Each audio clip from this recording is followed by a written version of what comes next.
Success, fame ಎಲ್ಲವೂ again ಮತ್ತೆ ದುಡ್ಡು.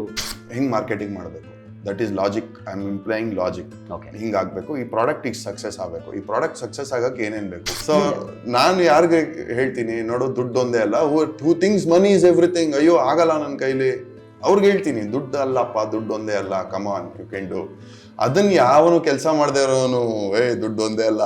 ತಂದೆ ತಾಯಿ ಮಾತು ಕೇಳಬೇಡಿ. ಒಬ್ರಿಗೆ ಅದೇ ಇಂಪಾರ್ಟೆಂಟ್. ಯಾಕಂದ್ರೆ ಅವಳು ಪಾಪ ಸೂಸೈಡ್ ಮಾಡ್ಕೊಳ್ಳೋ ಸ್ಟೇಜಲ್ಲಿ ಇರ್ತಾರೆ, ಇಷ್ಟಪಡೋ ಹುಡುಗನ್ನ ಮದುವೆ ಆಗಕ್ಕೆ ಬಿಡ್ತಾರಲ್ಲ ತಂದೆ ತಾಯಿ. ಆ ಹುಡುಗ ಒಳ್ಳೆಯವನಿರ್ತಾನೆ ಅಲ್ವಾ, ನಾವು ಏನೇ ಅನ್ಕೊಂಡ್ರು ಒಳಗಿರೋ ವೈಬ್ರೇಷನ್ ಏನು. ಅದಕ್ಕೆ ನಾನು ಒಳಗಿರೋ ವೈಬ್ರೇಷನ್ ವಾಂಟಿಂಗ್ ಇರಬಾರ್ದಪ್ಪ, ಓಕೆ, ಡೆಸ್ಪರೇಟ್ನೆಸ್ ಇರಬಾರ್ದಪ್ಪ. ಇವಾಗ ಸಡನ್ ಆಗಿ ಬ್ಯಾಂಕ್ ಬ್ಯಾಲೆನ್ಸ್ ಕಮ್ಮಿ ಆಯಿತು, ಭಯ ಆಗುತ್ತೆ. ನಾನು ಯಾವುದೇ ಥರ ಐಡೆಂಟಿಫೈ ಆಗಿಲ್ಲ ಅನ್ಸುತ್ತೆ ಇನ್ನೂ ಜನಕ್ಕೆ. ಜೋಶ್ ತರ ಒಂದು ಕಾಲೇಜ್ ಹುಡುಗನ್ ನೋಡಿದ್ರು, ಆಮೇಲೆ ಬಂದಿದ್ majority of films, majority of the mass ನೋಡಿಲ್ಲ. ಅದು ಆಗಿದ್ ಫೇಲ್ಯೂರ್. ಡು ಯು ಬಿಲೀವ್ ಕರ್ಮ? ಒಂದು ಕರ್ಮ is something we cannot change ಅಂತಾರೆ. ಇನ್ನು ಏನೇ ಆಕ್ಷನ್ ಮಾಡಿದ್ರು ಇಟ್ ಹ್ಯಾಸ್ ಎ ರಿಸಲ್ಟ್ ಅಂತ ಹೇಳ್ತಾರೆ. ಯಾಕೆ ನಾನು ಏನೇ ಆಕ್ಷನ್ ಮಾಡಿದ್ರು ನನ್ನ ಬ್ರೈನಲ್ಲಿ ಒಂದು ನೆಟ್ವರ್ಕ್ ಫಾರ್ಮೇಶನ್ ಆಗುತ್ತೆ. ಎಷ್ಟು ಲೂಪ್ಸ್ ಇದೆ ನಮ್ಮಲ್ಲಿ ಅಂದ್ರೆ ಅದ್ ನಾವು ಮಾಡಿ ನಮ್ಮ ಕೈ ಮೀರೋಗಿರೋ ಲೂಪ್. ಯಾಕಂದ್ರೆ ಅದೆಷ್ಟು ಸ್ಟಿಮ್ಯುಲೇಟ್ ಮಾಡ್ಕೊಂಡು ಇವಾಗ ನಾವು ಅಡಿಕ್ಟೆಡ್ ಅಂತ ಕರಿತೀವಿ. ಡೈಲಿ ಮಾಧ್ಯಮ ಫಾಲೋ ಮಾಡಿ, ಮತ್ತೆ ಮತ್ತೆ ವಿಸಿಟ್ ಮಾಡ್ತೀರಿ. ಬಟ್ ನೀವು ಅನ್ನೋ ವಿಚಾರ ಆವಾಗಲೇ ಮಧ್ಯದಲ್ಲಿ ಮಾತಾಡಿದ್ರಿ. ಬಟ್ ಸರ್ವೈವಲ್ ಅನ್ನೋದನ್ನ ಇಟ್ಕೊಂಡೇ ಮಾತಾಡೋದಾದ್ರೆ, ಬಟ್ ಮನಿ ಅನ್ನೋದು ತುಂಬಾ ಇಂಪಾರ್ಟೆಂಟ್ ಇವತ್ತಿನ ಇದಕ್ಕೆ. ಅದು ಸರ್ವೈವಲ್ಗೂ ಒಂದು ಮಿನಿಮಲ್. ಫ್ರೀ ಆಗಿರೋಕ್ಕೂ ದುಡ್ಡು ಬೇಕು ಅಲ್ವಾ? ಫ್ರೀ ಆಗಿರೋಕ್ಕೂ ದುಡ್ಡು ಬೇಕು. ಅದನ್ನು ಹೇಗೆ ಅಂದರೆ ಇದರಲ್ಲಿ ಹೇಗೆ ಡಿಫೈನ್ ಮಾಡ್ತೀರಿ ನೀವು? ಈಗ ದುಡ್ಡು ಅನ್ನೋದು very very important. So again success, fame ಎಲ್ಲವೂ ಅಗೇನ್ ಮತ್ತೆ ದುಡ್ಡು ಅಲ್ಲಿಗೆ ಬರುತ್ತೆ ಅಲ್ವಾ? ಸೊ ನೀವು ಸರ್ವೈವಲ್ ಅನ್ನೋ ವಿಚಾರ ಬಳಸಿದ್ರಿಂದ ಈ ಪ್ರಶ್ನೆ ಬಂತು. ದುಡ್ಡು ಅನ್ನೋದು ಹೇಗೆ ಇಂಪಾರ್ಟೆಂಟ್? ಅದೇ ಟೆಕ್ನಿಕಲ್ ಆಗಿ ಏನ್ ಮಾಡ್ತಾ ಇದೀವಿ, what output we are giving ಅಷ್ಟೇ sir. How well I am marketing sir ಎರಡಿರುತ್ತೆ. ಇವಾಗ ಒಂದು ಲಾಜಿಕಲ್ ಆಗಿ ಕೆಲಸ ಮಾಡ್ತಾ ಇದ್ದೀನಿ ನಾನು, ಹೆಂಗ್ ಮಾರ್ಕೆಟಿಂಗ್ ಮಾಡಬೇಕು, that is logic. I am employing logic. ಹಿಂಗಾಗಬೇಕು, ಈ ಪ್ರಾಡಕ್ಟ್ ಈಗ ಸಕ್ಸಸ್ ಆಗಬೇಕು, ಈ ಪ್ರಾಡಕ್ಟ್ ಸಕ್ಸಸ್ ಆಗಕ್ಕೆ ಏನೇನು ಬೇಕು, ಕತೆ ಸಕ್ಕದಾಗಿರ್ಬೇಕು, ಡೈಲಾಗ್ ಸಕ್ಕದಾಗಿರ್ಬೇಕು, ಯಾರನ್ನ ಹಾಕೊಳ್ಳೋಣ, ಏನು ಮಾಡೋಣ, ಹೆಂಗೆ ಮಾಡೋಣ. Because I want to have ಇದು ಸಕ್ಸಸ್ ಆಗಬೇಕು, ನನಗೆ ಇದು ಬೇಕು, ಸಕ್ಸಸ್ ಆಗಬೇಕು, ಸೂಪರಾಗಿ ಆಗಬೇಕು. ಅದೊಂದು ಪ್ಯಾಷನ್ ಇಂದಾನೆ ಮಾಡ್ತಾ ಇದ್ದೀನಿ. ಎಮೋಷನ್ ಆಗ್ತಾ ಇಲ್ಲ ನಾನು. ಅದು ಸೂಪರ್ ಆಗುತ್ತೆ, ಹಂಗಾಗತ್ತೆ, ಫ್ಯೂಚರಿಸ್ಟಿಕ್ ಏನು ಎಮೋಷನ್ ಆಗ್ತಾ ಇಲ್ಲ. ಲಾಜಿಕಲ್ ಆಗಿ ಆಗ್ತಾ ಇದ್ದೀನಿ. ಫೇಲ್ ಆದಾಗ್ಲೂ ಏನಾಗುತ್ತೆ, ಅಕಸ್ಮಾತ್ ಫೇಲ್ ಆಯ್ತಂದ್ರು ಲಾಜಿಕಲ್ ಆನ್ಸರ್ ಸಿಗತ್ತೆ ನನಗೆ. ಓಕೆ, ಇಲ್ಲಿ ಈ ಸ್ಟೆಪ್ ರಾಂಗ್ ಇಟ್ಟೆ, ಅದಕ್ಕೆ ಫೇಲ್ ಆಯ್ತು. ಎಮೋಷನ್ ಆಗ್ದಾಗ ಏನಾಗುತ್ತೆ, ನನ್ನ ಟೈಮೇ ಸರಿ ಇಲ್ವಾ, ನನಗೆ ಸಿಗೋರೆಲ್ಲ ಇಂಥವ್ರೇನಾ, ಆ ಥರ ಆಸ್ಪೆಕ್ಟ್ಸ್ಗಳೇ ಆಗತ್ತೆ. That is again negative frequency. Logical ಆಗಿದಾಗ ಏನಾಗುತ್ತೆ, ಎಕ್ಸಾಕ್ಟ್ ಏನ್ ಮಿಸ್ಟೇಕ್ ಆಯ್ತು, ಏನ್ ಮಾಡಬಾರ್ದು ನೆಕ್ಸ್ಟ್ ಅಂತ ಗೊತ್ತಾಗತ್ತೆ. ಇವಾಗ ಇದೇ ಅಪ್ಪ ಅಮ್ಮ, ಮಗು ಫೇಲ್ ಆಗತ್ತೆ, ಬೆಸ್ಟ್ ಎಕ್ಸಾಂಪಲ್ ಇದು. ಮಗು ಫೇಲ್ ಆಗತ್ತೆ, ಮಗು ಫೇಲ್ ಆಗ್ಬಿಟ್ಟು ಮಾರ್ಕ್ಸ್ ಕಾರ್ಡ್ ಇಲ್ಲಿ ಇಟ್ಬಿಟ್ಟು ಹೋಗಿ ಆಟ ಆಡ್ತಾ ಇದ್ರೆ ನಾವು ಪೇರೆಂಟ್ಸ್ ಏನ್ ಮಾಡ್ತೀವಿ, ಬಂದು ತಲೆ ಮೇಲೆ ಹೊಡಿತೀವಿ. ಓದೋ, ನಿಂಗೆ ಸೀರಿಯಸ್ನೆಸ್ ಇದೆಯೇನೋ, ಜೀವನ ಎಷ್ಟು ಇಂಪಾರ್ಟೆಂಟು, ಕರಿಯರು, ಓದೋದು ಇಂಪಾರ್ಟೆಂಟು ಅಂತ. ಅದೇ ಮಗು ಮಾರ್ಕ್ಸ್ ಕಾರ್ಡ್ ಇಟ್ಬಿಟ್ಟು ರೂಮಲ್ಲಿ ಹೋಗಿ ಬಾಗ್ಲಾಕೊಂತ 2 ಅವರ್. ಅದೇ ನಾವೇನ್ ಹೇಳ್ತೀವಿ, ನೋಡು ಓದೋದೊಂದೇ ಅಲ್ಲ, ಜೀವನ ತುಂಬಾ ಇದೆ, studies. So it is subjective. So ನಾನು ಯಾರಿಗೆ ಹೇಳ್ತೀನಿ, ನೋಡು ದುಡ್ಡು ಒಂದೇ ಅಲ್ಲ, ಹೂ ಥಿಂಗ್ಸ್ ಮನಿ ಇಸ್ ಎವ್ರಿಥಿಂಗ್. ಅಯ್ಯೋ ಆಗಲ್ಲ ನನ್ನ ಕೈಲಿ, ಅವ್ರಿಗೆ ಹೇಳ್ತೀನಿ ದುಡ್ಡು ಅಲ್ಲಪ್ಪ, ದುಡ್ಡು ಒಂದೇ ಅಲ್ಲ, ಕಮಾನ್ ಯು ಕ್ಯಾನ್ ಡು. ಅದನ್ನ ಯಾವನು ಕೆಲಸ ಮಾಡದೇ ಇರೋನು ದುಡ್ಡು ಒಂದೇ ಅಲ್ಲ, it won't work like that. All this is very very subjective. Happiness, success, money. So ಯಾರ್ಯಾರಿಗೆ ಏನೇನು ಎಷ್ಟೆಷ್ಟು ಹೇಳಬೇಕು ಅಷ್ಟಷ್ಟೇ ಮಾತಾಡಬೇಕಾಗತ್ತೆ. ಸೊ ಯೂಶಲಿ ಏನಕ್ಕೆ ಜನರಲ್ ಈ ಥರ ಪಾಡ್ಕಾಸ್ಟಲ್ಲೆಲ್ಲ ಆ ಥರ ಕಮೆಂಟ್ಸ್ ಬರುತ್ತೆ, ಇದು ಬರುತ್ತೆ, ಇಟ್ ಈಸ್ ವೆರಿ ಆಬ್ವಿಯಸ್. ಯಾವ ಗುರುಗಳು ಮಾತಾಡೋರು ಬರುತ್ತೆ, ಯಾಕಂದ್ರೆ ಇಟ್ ಈಸ್ ವೆರಿ ಸಬ್ಜೆಕ್ಟಿವ್. ತಂದೆ ತಾಯಿ ಮಾತು ಕೇಳಬೇಡಿ. ಒಬ್ರಿಗೆ ಅದೇ ಇಂಪಾರ್ಟೆಂಟ್. ಯಾಕಂದ್ರೆ ಅವಳು ಪಾಪ ಸೂಸೈಡ್ ಮಾಡ್ಕೊಳ್ಳೋ ಸ್ಟೇಜಲ್ಲಿ ಇರ್ತಾರೆ, ಇಷ್ಟಪಡೋ ಹುಡುಗನ್ನ ಮದುವೆ ಆಗಕ್ಕೆ ಬಿಡ್ತಾರಲ್ಲ ತಂದೆ ತಾಯಿ. ಆ ಹುಡುಗ ಒಳ್ಳೆಯವನಿರ್ತಾನೆ, ತಂದೆ ತಾಯಿಗೋಸ್ಕರ ಬಲವಂತವಾಗಿ ಬೇರೆ ಮದುವೆ ಆದರೆ ಅವಳ ಲೈಫ್ ಹಾಳಾಗತ್ತೆ. ಅವಾಗ ಹೇಳಲೇಬೇಕಾಗತ್ತೆ, ತಂದೆ ತಾಯಿ ಮಾತೆಲ್ಲ ಅಲ್ಲ, ಅವ್ರು ನೀನು ಹುಟ್ಟಿಸಿದ್ದಾರೆ, ಅವರಿಂದ ನೀನು ಹುಟ್ಟಿಲ್ಲ, ಅವ್ರ ಮೂಲಕ ಹುಟ್ಟಿದ್ಯಾ, ಅವರಿಂದಾನೇ ನೀನು ಬಂದಿಲ್ಲ, ಅವ್ರು ಏನು ತಲೆಯೋ ಪ್ಲಾನ್ ಮಾಡಿ ನೀನು ಹುಟ್ಟಿಸಿಲ್ಲ, ಬಂದಿದ್ಯಾ, ಅದು ನಿನ್ಗೆ ಅಷ್ಟೇ ರೈಟ್ಸ್ ಇದೆ. ಅರ್ಥ ಮೇಲೆ ಕೇಳಬೇಡ, ತಲೆ ಕೆಡ್ಸ್ಕೊಂಬೇಡ. ಅದನ್ನ ನಾವು ಹೇಳಿದಾಗ ಎಷ್ಟೊಂದು ಜನ ತಂದೆ ತಾಯಿಗೆ ಬೇರೆ ತರ ಅನ್ಸುತ್ತೆ. So all this is very subjective. Very true. ಹೌದು, ಎಲ್ಲರ ಲೈಫಲ್ಲೂ ಅವ್ರವ್ರ ಪರ್ಸ್ಪೆಕ್ಟಿವ್ ಅಲ್ಲಿ ನೋಡಿದಾಗ ಈ ಕಡೆಯಿಂದ ನೋಡುವಾಗ ಇದು ಸರಿ ಅನಿಸ್ತಾ ಇರ್ಬೋದು, ಬಟ್ ಆದ್ರೆ ಅಲ್ಲಿ ಒಳಗೆ ನಿಂತು ಅದನ್ನ ಅವ್ರು ನೋಡ್ತಾ ಇರ್ತಾರಲ್ಲ, ಅವರು ಬೇರೆನೆ. ಸೊ ನನ್ನ ಕೇಸಲ್ಲಿ ಇವಾಗ ನನ್ನ ದುಡ್ಡೇ ಇಲ್ಲ ಅಂದಾಗ I will again make mistakes. I will become greedy, ನನ್ನ ಸ್ಟೆಪ್ಸ್ ರಾಂಗ್ ಆಗುತ್ತೆ. ಸೊ ಇವಾಗ ನಾನು ಆ ಮನಸ್ಥಿತಿಲಿ ಇರಬೇಕು. ಓಕೆ, ಇಟ್ ವಿಲ್ ಕಮ್, ನಾನು ಮಾಡೋಣ, ಬರುತ್ತೆ, ಅದೆಲ್ಲೂ ಹೋಗಲ್ಲ, ನನಗೇನು ಡೆಸ್ಪರೇಟ್ನೆಸ್ ಇಲ್ಲ. ಸೊ ವಾಂಟಿಂಗ್ ನಾವು ಏನೇ ಅನ್ಕೊಂಡ್ರು ಸರ್ ಒಳಗಿರೋ ವೈಬ್ರೇಷನ್ ಅಲ್ವಾ, ನಾವು ಏನೇ ಅನ್ಕೊಂಡ್ರು ಒಳಗಿರೋ ವೈಬ್ರೇಷನ್ ಏನು, ಅದಕ್ಕೆ ನಾನು ಒಳಗಿರೋ ವೈಬ್ರೇಷನ್ ವಾಂಟಿಂಗ್ ಇರಬಾರ್ದಪ್ಪ, ಓಕೆ, ಡೆಸ್ಪರೇಟ್ನೆಸ್ ಇರಬಾರ್ದಪ್ಪ. ಇವಾಗ ಸಡನ್ ಆಗಿ ಬ್ಯಾಂಕ್ ಬ್ಯಾಲೆನ್ಸ್ ಕಮ್ಮಿ ಆಯ್ತು, ಭಯ ಆಗಬಾರ್ದು. ಅದು ಬಂದ್ಬಿಡುತ್ತೆ. ಅದು ಕ್ವೈಟ್ ನ್ಯಾಚುರಲ್. ಯಾರಿಗೆ ಆಗಲಿ ಏನೋ ಆ ಅಕೌಂಟಲ್ಲಿ ಒಂದಷ್ಟು ಸೇವಿಂಗ್ಸ್ ಮಾಡ್ಕೊಂಡಿರ್ತಾರೆ, ಯಾವುದೋ ಒಂದು ಸಂದರ್ಭಗಳು ಖಾಲಿ ಆಗ್ತಾ ಇರುವಾಗ, ಅದು ಯಾವಾಗಲೂ ಮೈನಸ್ ಆಗ್ತಾ ಇರುವಾಗ ಭಯ ಶುರುವಾಗುತ್ತೆ. ಭಯ ಆಗ್ತಿದ್ದಂಗೆ ಇನ್ನೂ ಜಾಸ್ತಿ ಹರ್ಕೊಂಡು ಹೋಗ್ಬಿಡುತ್ತೆ. ಅಲ್ಲ, ಹೌದು. ಅದಕ್ಕೆ ತುಂಬಾ ಜನ ಹೇಳ್ತಾರೆ, ಅದು ಫೋಕಸ್ ಮಾಡ್ತಿರ್ತಾರೆ ಇವರು. ಅಂದ್ರೆ ಅದಕ್ಕೆ ಏನ್ ಸೊಲ್ಯೂಷನ್ ಅಂತ ಬೇರೆ ಕಡೆ ಗಮನ ಕೊಡದೆ ಬರೀ ಅದನ್ನೇ ಕಾನ್ಸಂಟ್ರೇಟ್ ಮಾಡ್ತಾರೆ. ಎಕ್ಸಾಕ್ಟ್ಲಿ, ಅದು ಅಗೇನ್ ಎಕ್ಸಾಕ್ಟ್ಲಿ. ಸೊ ಅಷ್ಟೇ, it's just managing that energy.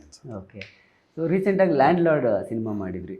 ಈಗ ನೀವು ಹೀರೋ ಆಗಿನೇ ಇಂಡಸ್ಟ್ರಿಗೆ ಬಂದವರು, ಆ ಥರದ್ದೇನು ನಿಮಗೆ ಬ್ಯಾರಿಯರ್ಸ್ ಇಲ್ಲ. ಈಗ ನೀವು ಹೇಳ್ದಾಗೆ ಇದನ್ನೆಲ್ಲ ಹೇಗೆ ನೋಡ್ತೀರಿ?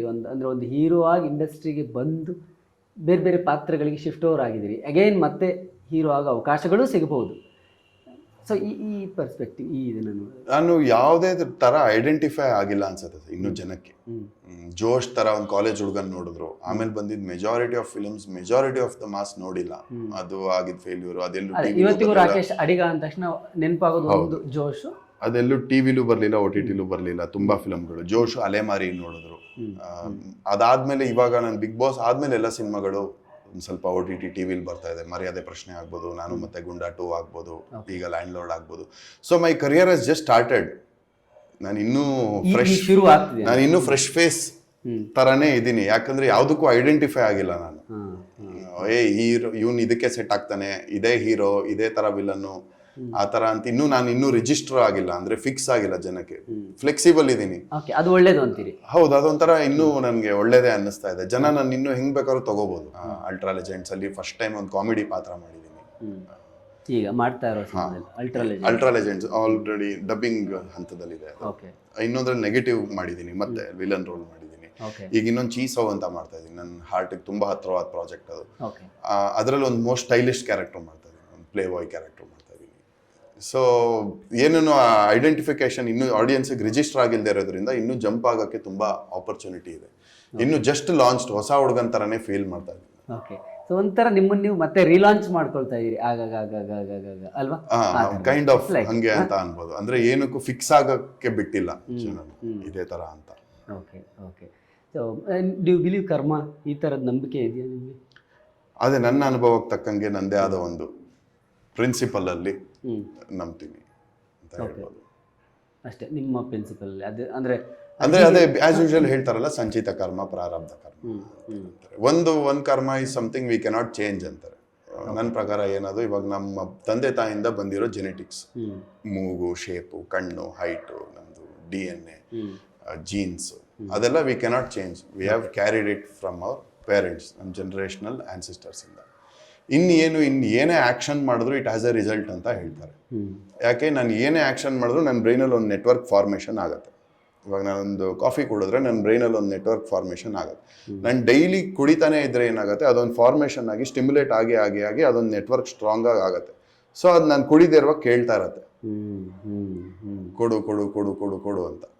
ಅದೇ ಥರ ಅಮಿಗ್ಡಲಾನು ಅಂತ ಅನ್ಕೊಂಡ್ರು, ಅದು ಸೆಂಟ್ರಲ್ ಇರುತ್ತೆ ಯಾವಾಗಲೂ. ಇದು ಹ್ಯಾಪಿನೆಸ್, ಇದು ಸ್ಯಾಡ್ ಅಂದರೆ ಅದು ಸೆಂಟ್ರಲ್ ಇರುತ್ತೆ. ನಾನೊಂದು ರೀಲ್ ನೋಡ್ತೀನಿ, ಅದು ಫೋರ್ಸ್ಫುಲ್ ಆಗಿ ಪುಷ್ ಆಗುತ್ತೆ. ಇಷ್ಟು ಪುಷ್ ಆದ್ಮೇಲೆ ಏನಾಗುತ್ತೆ, ಅದು ವಾಪಸ್ ಸೆಂಟ್ರಿಗೆ ಬರಲ್ಲ, ಮೈನಸ್ಗೆ ಬರುತ್ತೆ. ಅವಾಗ ಏನಾಗುತ್ತೆ, ರಪ್ ಅಂತ ನಾನು ಮತ್ತೆ ರೀಲ್ಸ್ ನೋಡ್ತಾ ಇರ್ತೀನಿ, ಮತ್ತೆ ಇಲ್ಲಿ ಪುಷ್ ಆಗುತ್ತೆ. ಅದು ಆಗಿ ಒನ್ಸ್ ಇಟ್ ಬಿಕೇಮ್ ರೊಟೇಷನ್. ಯಾವುದೇ ಹ್ಯಾಬಿಟ್ ಆಗ್ಬೋದು, ರೀಲ್ಸ್ ಆಗ್ಬೋದು, ನಮ್ಮ ಥಿಂಕಿಂಗ್ ಆಗ್ಬೋದು, ಏನೇ ಆಗ್ಬೋದು, ಆ ಥರದ್ದು ನಾವು ಕಾನ್ಸ್ಟೆಂಟ್ ಆಗಿ ಅನ್ಕಾನ್ಶಿಯಸ್ ಆಗಿ ಮಾಡಿದಾಗ ಇಟ್ ಬಿಕೇಮ್ಸ್ ಅ ಲೂಪ್. ಅದೊಂದು ಲೂಪ್ ಆಗ್ಬಿಟ್ಟು ಅದೊಂದು ಪ್ಯಾಟರ್ನ್ ಆಗುತ್ತೆ. So what goes around comes around. So ನಾವಿರೋದೇ ಹಂಗೆ ಅಂತ ನಾವು ಏನಕ್ಕಂತೀವಿ, ನಮ್ಗದ ನಾನು ಮುಂಚಿಂದಾನು ಇರೋದೇ ಹಂಗೆ. Because of that unconscious loops. ಎಷ್ಟು ಲೂಪ್ಸ್ ಇದೆ ನಮ್ಮಲ್ಲಿ ಅಂದ್ರೆ, ನಾವು ಮಾಡ್ಕೊಂಡ್ರು. ಹೌದು, ಅದ್ ನಾವು ಮಾಡಿ ನಮ್ ಕೈ ಮೀರೋಗಿರೋ ಲೂಪ್ಗಳು. ಯಾಕಂದ್ರೆ ಅದೆಷ್ಟು ಸ್ಟಿಮ್ಯುಲೇಟ್ ಮಾಡ್ಕೊಂಡು ಇವಾಗ ನಾವು ಅಡಿಕ್ಟೆಡ್ ಅಂತ ಕರಿತೀವಿ. ಬಹಳ ಜನ ಹೇಳೋದ್ ಕೇಳಿದ್ವಿ, ಯಾರೇನ್ ಮಾತಾಡೋದು, ನಾನು ಇರೋದೇ ಹೇಗ್ರಿ, ನಾನು ಇರೋದೇ ಹಂಗೆ, ನಾನು ಯೂಶಲಿ ಯಾವ ತರ ಹುಡ್ತಾನೆ ಆಗಿರಲ್ಲ ಯಾರು. It's all that loops. ಇವಾಗ ನನಗೆ ನಿಮಗೆ ಒಂದೇ ಡಿಫ್ರೆನ್ಸ್ ಏನು, ನೀವು ನಿಮ್ಮ ತಾಯಿ ಗರ್ಭದಿಂದ ಬಂದಿದ್ದೀರಾ, ನಾನು ನಮ್ಮ ತಾಯಿ ಗರ್ಭದಿಂದ ಬಂದಿದ್ದೀನಿ. ನಾನು ನಿಮ್ಮ ತಾಯಿ ಗರ್ಭದಿಂದ ಬಂದಿದ್ದಿದ್ರೆ ಸೇಮ್ ಇದೇ ಬಾಡಿ ಇರ್ತಿತ್ತು, ಸೇಮ್ ಹಿಂಗೆ ಇರ್ತಿದ್ದೆ ನೋಡೋಕ್ಕೆ, ಕರೆಕ್ಟಾ? ಯಾವ ವಾತಾವರಣದಲ್ಲಿ ಬೆಳೆದಿದ್ದೀನಿ ದಟ್ ಹ್ಯಾಸ್ ಮೇಡ್ ಯು ಆ ಪರ್ಸ್ನಾಲಿಟಿ. ಇದು ಹಿಂಗೆ ಇರ್ತಿದ್ದು, ನೀವು ಹಿಂಗೆ ಇರ್ತಿದ್ದು, ಬೇರೆ ಏನು ಡಿಫ್ರೆನ್ಸೇ ಇಲ್ಲ ಅಲ್ವಾ? ಅದೇ ಫ್ರೆಶ್ ಬ್ರೈನ್, ಅದೇ ಫ್ರೆಶ್ ಬಾಡಿ ಬಂದ್ವಿ ಎಲ್ಲರೂ. So you are everything. ಅದನ್ನೇ ಅವಾಗ ನಿತ್ಯಾನಂದ ಹೇಳಿ ಜೋಕ್ ಆಗಿದ್ದು, the me in you is the you in me ಅಂತ. ಏನು what I try to say is you are everything ಅಲ್ವಾ? Very true. ಬೇರೆ ಬೇರೆ ಯೋನಿಗಳಿಂದ ಬಂದು ನಾವು ನಿಮ್ಮ ಮುಂದೆ ಕೂತ್ಕೊಂಡಿದ್ದೀವಿ, ನೀವೇ with different expressions. Yes. This is the core understanding ಅಷ್ಟೇ ಅಲ್ವಾ? ಹುಟ್ತಾನೆ ಯಾರು ಹೀಗೆ ಇದೆ ಅಂತ ಯಾರು ಚಾನ್ಸೇ ಇಲ್ಲ. ಒಂದ್ ವರ್ಷದ ಮಗುನ್ ಇವಾಗ ನಿಮ್ಮನ್ನ ಪ್ಯಾಲೆಸ್ಟೈನ್ ಅಲ್ಲಿ ಬಿಟ್ಟಿದ್ರೆ ಬೇರೆ ಇರ್ತಿದ್ವಿ, ಎತ್ಕೊಂಡೋಗಿ ದುಬೈಲ್ ರೀಸೆಂಟ್ ಆಗಿ ಯಾವುದೋ ಒಂದು ಕೀನ್ಯಾದಲ್ಲೋ ಯಾವುದೋ ಇದರಲ್ಲಿ ಒಂದು ಮಗು ತುಂಬ ಕಡು ಬಡತನದಲ್ಲಿರುವಂತಹ ಮಗುಗೆ ಒಬ್ಳು ಲೇಡಿ ತುಂಬ ರಿಚ್, ಅವಳು ಹೋಗಿ ನೀರು ಕೊಟ್ಟಿರ್ತಾಳೆ ಒಂದು 20 ವರ್ಷದ ಹಿಂದೆ. ಆ ಮಗು ಯಾವುದೋ ಸ್ಲಮ್ಮಲ್ಲಿ ಬೆಳೀತಾ ಇತ್ತು. ಇವತ್ತು ಆತ ಗ್ರ್ಯಾಜುಯೇಟ್, ಆ ಮಗುನ ತಂದು ಅವಳು ಸಾಕಿ ಬೆಳೆಸಿದ್ಲು. ಅವನಿಗೆ ಹೇಗಿದ್ದಾನೆ ಅಂದರೆ ನೀವು ಅವತ್ತು ನೋಡಿದರೆ ಈ ಮಗು ಏನಾಗ್ತಿತ್ತು ಅಂತ ನೀವು ಕಲ್ಪಿಸ್ಕೊಳ್ತೀವಿ.